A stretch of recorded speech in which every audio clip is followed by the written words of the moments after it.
সুরজিতের গান, গল্প ও কবিতার আসরে সকলকে স্বাগত।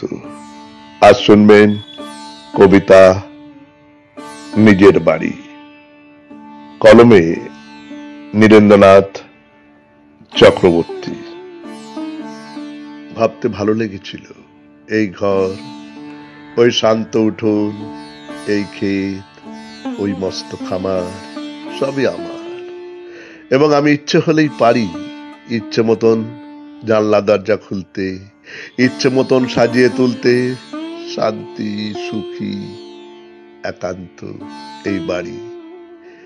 ভাবতে ভালো লেগেছিল, চেয়ার, টেবিল, আলমারিতে সাজানো বই, ঘোমটা টানা নরম আলো, ফুলদানে ফুল, রঙের বাটি, আলনা জুড়ে কাপড় জামার সুবিন্যস্ত সমারোহ, সবই আমার।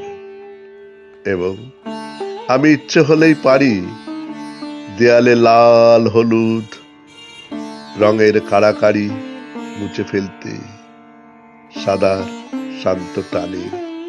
এই যে বাড়ি, এই তো আমার বাড়ি।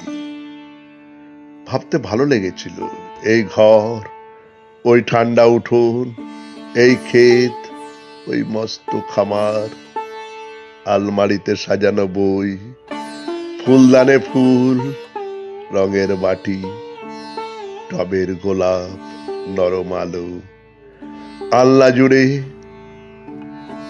কাপড় জামার সুশৃঙ্খলিত সমারোহ, সবই আমার, সবই আমার।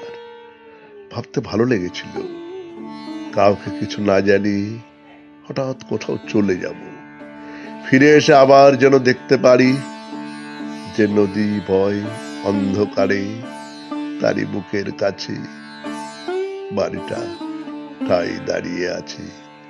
ওই যে বাড়ি, ওই তো আমার বাড়ি। নমস্কার। শুনলেন কবিতা নিজের বাড়ি, কলমে নীরেন্দ্রনাথ চক্রবর্তী, উচ্চারণে সুরজিৎ দাস, সম্পাদনায় সুরজিৎ দাস।